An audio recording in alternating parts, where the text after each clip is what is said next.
அஸ்ஸலாமு அலைக்கும் வரஹ்மத்துல்லாஹி வபரகாத்துஹு. அன்பார்ந்த அனைத்து உறவுகளுக்கும் இனிய காலை வணக்கம். உங்கள் மீது சாந்தியும் சமாதானமும் உண்டாகட்டும்.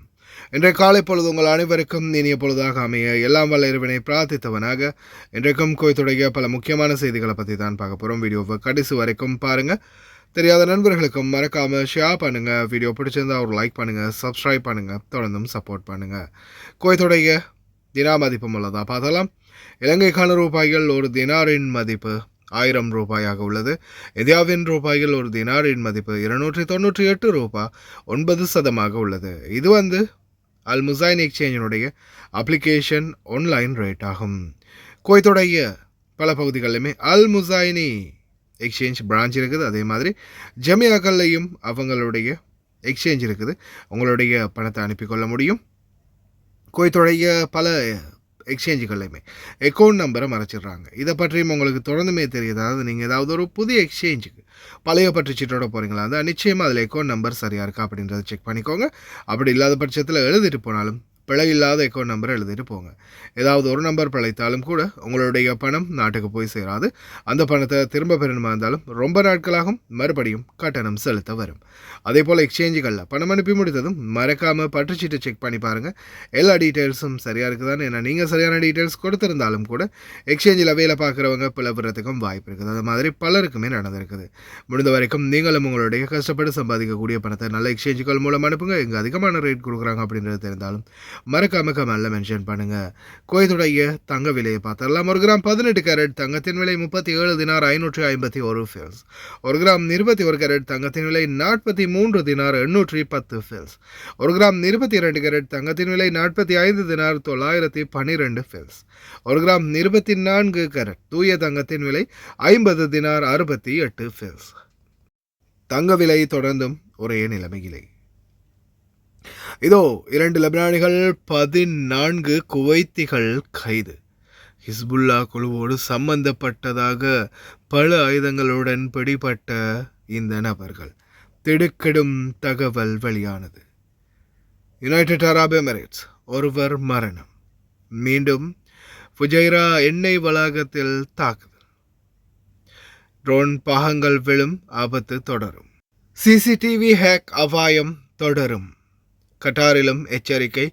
அதே மாதிரி ட்ரோன் பாவனை முற்றிலுமாக தடுக்கப்பட்டுள்ளது. பார்க்கலாம் அனைத்து தகவல்களையும். குறிப்பாக எதிர்வரும் வியாழக்கிழமை பெருநாள் வருமா அல்லது நோன்பு வருமா, வெள்ளிக்கிழமையா பெருநாள் வியாழக்கிழமையா, இது சம்பந்தமான ஆய்வுகளை நாளைய தினம் மேற்கொள்ள இருக்கிறாங்க ஷரியா குழு.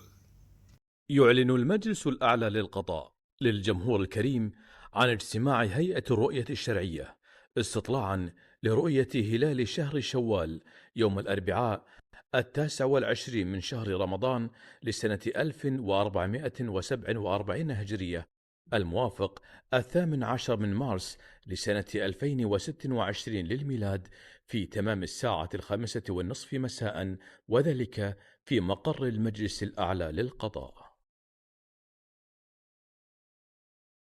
வீடுகளில் இருக்கக்கூடிய கேமராக்களில் ஆபத்து இருக்கிறதா தெரிவிச்சிருக்காங்க கத்தார். அதே மாதிரி பாஸ்வேர்டுகளை சேஞ்ச் பண்ணிக்கிற சொல்கிறாங்க.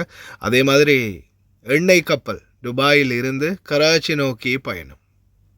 முதல் எண்ணெய் கப்பல் வெளியாகி இருக்குது, எந்த ஒரு பாதிப்பும் இல்லாமல் ஹார்மோஸ்லேருந்து. அதே போல் இதோ எதிர்வரும் வாரத்துக்குள்ள யுத்தத்தை நிறைவு செய்வோம் அப்படின்ற மாதிரி அமெரிக்க ஜனாதிபதி டொனால்ட் ட்ரம்ப் தெரிவிச்சிருக்கிறார். பார்க்கலாம். இப்படி தாண்டா போன வாரத்துலேருந்து சொல்லிகிட்டு இருக்கிறீங்க.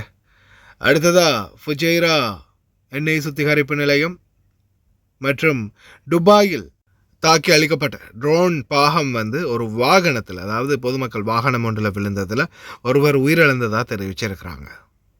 அதே மாதிரி மறுபடியும் சீரமைப்பு பணிகள் தொடர்ந்தும் நடைபெற்று வருவதாக தெரிவிச்சிருக்கிறாங்க ஃபுஜைரா எண்ணெய் சுத்திகரிப்பு நிலையத்தில். அதே போல் ரொம்ப கவனமாக இருங்க. இந்த நேரத்தில் நம்ம தொடர்ந்தும் தெரிவிக்கிறது, இந்த ட்ரோன் பாகங்கள் விழுகிறதுக்கான வாய்ப்புகள் இருக்குது. வெடிப்பு சத்தங்கள் கேட்டாங்களோ வெடிக்கும் போதும் தயவுசெய்து வெளியில் பார்த்துக்கொண்டு நிற்காதீங்க.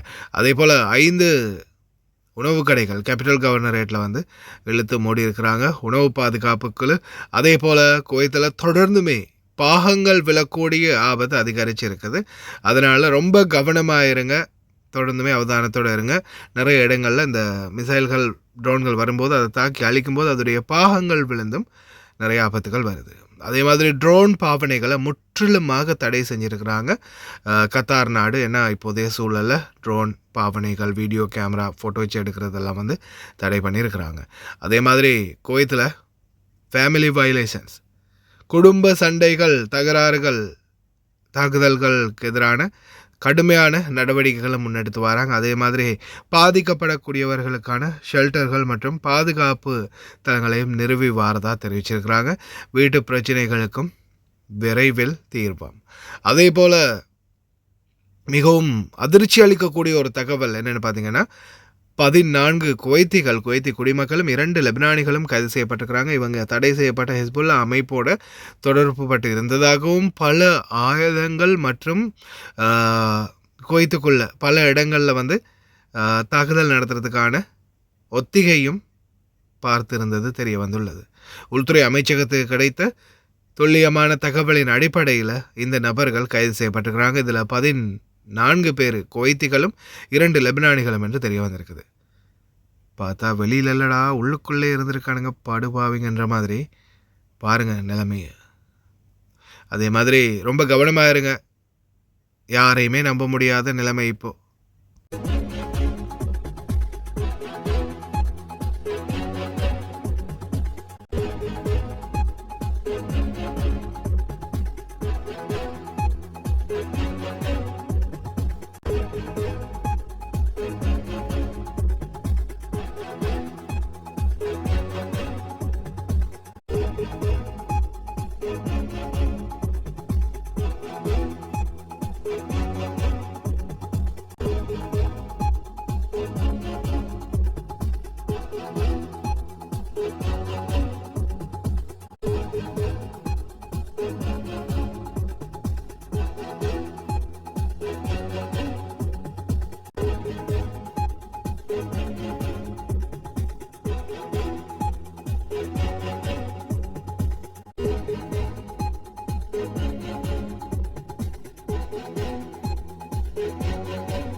قامت وزارة الداخلية بحظر تشغيل الطائرات المسيرة الدرون في جميع مناطق الدولة حتى إشعار آخر. يشمل الحظر جميع الأنواع والأحجام، ويطبق على المواطنين والمقيمين والزوار والجهات الحكومية والشركات والمؤسسات. القرار يهدف إلى حماية المجتمع وتعزيز السلامة العامة. سيتم التعامل مع أي مخالفة وفق القانون بكل حزم ودون تهاون. التزم بالقانون وكن جزءاً من أمن وسلامة المجتمع. تعاملت فرق التخلص من المتفجرات مع 5 بلاغات مرتبطة بسقوط شظايا ناتجة عن عمليات الاعتراض الدفاعي.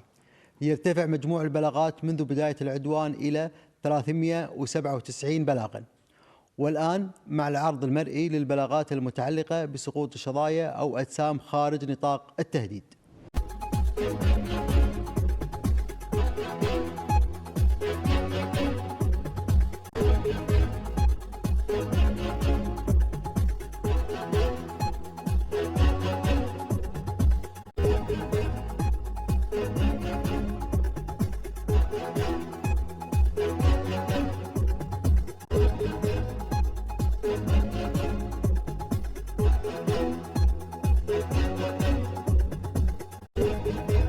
تم صدور المرسوم بقانون رقم 47 لسنة 2026 في شأن مكافحة جرائم الإرهاب ودخوله حيز التنفيذ، تأكيداً لمسؤولية الدولة في صون أمنها الداخلي وحماية النظام العام. وأبرز الأفعال المجرمة والتي تصل عقوبتها إلى الإعدام أو الحبس: مادة 11 تدريب أشخاص على حمل السلاح أو استعمال الذخيرة أو تلقينهم فنونا حربية بقصد الاستعانة بهم لتنفيذ عمل إرهابي. مادة 12 كل من أنشأ أو أسس أو نظم أو أدار تنظيم إرهابي. مادة 13 كل من دعا بأي وسيلة كانت إلى الانضمام إلى تنظيم إرهابي أو المشاركة في أعماله بأي صورة مع علمه بالغرض الذي يعمل له. مادة 14 كل من تخابر مع تنظيم إرهابي أو شخص إرهابي بشكل مباشر أو غير مباشر أو أحد ممن يعملون لمصلحته وكان ذلك بقصد معاونته بأي صورة في العمل الإرهابي. مادة 18 يعد الشخص في حالة خطورة إرهابية إذا توافرت في شأنه أي حالة من الحالات التالية: 1. ثبوت اتصاله المعتاد بأشخاص أو تنظيمات ثبت تحريضها أو تسهيلها أو مشاركتها في ارتكاب أعمال إرهابية. 2. نشره أو تأييده أو تمجيده لأفكار تحرض على ارتكاب أعمال إرهابية. مادة 6 يعفى من العقوبات المقررة في هذا المرسوم بقانون كل من بادر من الجناة بإبلاغ السلطات العامة قبل البدء في تنفيذ الجريمة وقبل البدء في التحقيق. وسوف تطلق وزارتي الداخلية والعدل حملة توعوية لتعريف بالقانون عبر وسائل الإعلام المختلفة.